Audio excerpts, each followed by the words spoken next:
ঝড় বৃষ্টি আর বন্যা দিয়ে শুরু হয়েছে এক মহাপ্রলয়।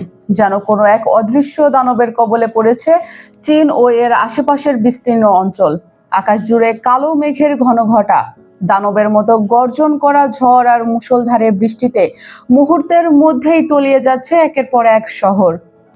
ঝড়ের তীব্রতায় উপড়ে পড়ছে শত শত গাছপালা, ধসে পড়ছে বিশাল সব পাহাড়, সময়ের সাথে সাথে দীর্ঘ হচ্ছে মৃতের সারি।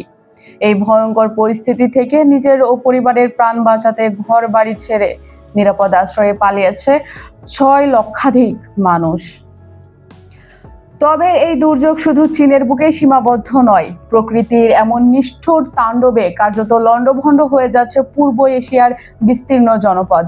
এর মধ্যে তাইওয়ানে আহতের সংখ্যা শতাধিক ছাড়িয়েছে এবং ফিলিপাইনে ঝড়ের পরোক্ষ প্রভাবে সৃষ্ট বন্যায় ইতিমধ্যে ঝরে গেছে অন্তত 20টি তাজা প্রাণ। যদিও ঘূর্ণিঝড় বাভির মূল শক্তি এখন কিছুটা কমে এসেছে, কিন্তু এর বিশাল ও ভয়ঙ্কর বৃষ্টি বলয়ে এখনো এক ভয়াবহ মৃত্যু ফাঁদের মতো ঝুলে আছে পূর্ব এশিয়ার আকাশে। আবহাওয়াবিদদের আশঙ্কা, এই দুর্যোগের সবচেয়ে ভয়াবহ এবং রক্তহীন করা অধ্যায় হয়তো এখনো আশাই বাকি।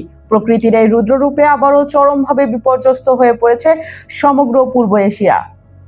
চলতি বছরের অন্যতম শক্তিশালী টাইফুন বাভি আঘাত এনেছে চীনের পূর্ব উপকূলে।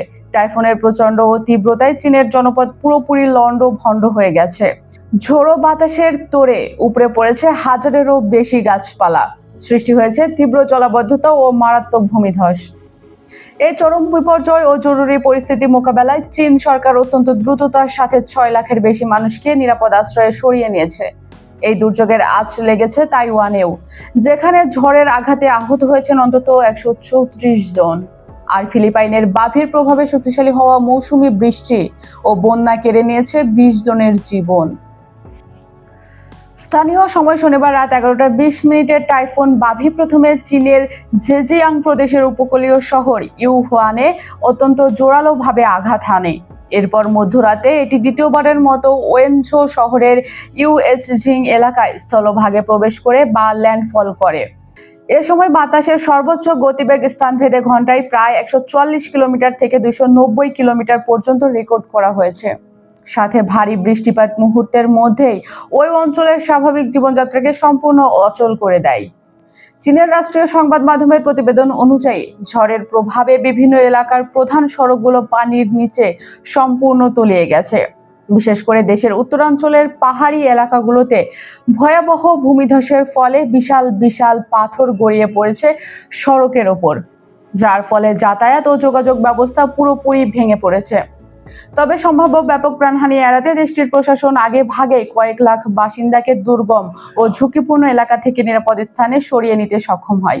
আবহাওয়াবিদরা অত্যন্ত উদ্বেগের সাথে জানিয়েছেন যে ঝড়ের মূল কেন্দ্র চলে গেলেও এর বিশাল বৃষ্টি বলয় এখনো প্রচন্ড সক্রিয় রয়েছে। অবিশ্বাস্য হলেও সত্য, ফ্রান্সের মোট আয়তনের সমপরিমাণ এই বিশাল বৃষ্টির মেঘ পূর্ব ও উত্তর চীনের বিস্তীর্ণ এলাকায় আরো কয়েকদিন ধরে বৃষ্টি বর্ষণ ঘটাতে পারে। ফলে ওই অঞ্চলগুলোতে নতুন করে আকস্মিক বন্যা ও আরো মারাত্মক ভূমিধসের প্রবল আশঙ্কা তৈরি হয়েছে।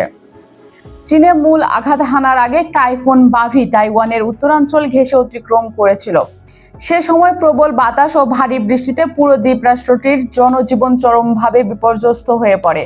তাইওয়ানের দমকল বিভাগ নিশ্চিত করেছে যে ঝড়ে উড়ন্ত ধ্বংসাবশেষ ও গাছপালার আঘাতে অন্তত 134 জন আহত হয়েছেন, যদিও এখন পর্যন্ত এখানে কোনো প্রাণহানির খবর পাওয়া যায়নি। বর্তমানে দেশটির জরুরি সেবা সংস্থাগুলো ক্ষতিগ্রস্ত এলাকাগুলোতে পুরো দমে উদ্ধার অভিযান চালানো, অবরুদ্ধ সড়ক পরিষ্কার করা এবং বিদ্যুৎ ও যোগাযোগ ব্যবস্থা স্বাভাবিক করতে নির্লজ্জ কাজ করে যাচ্ছে।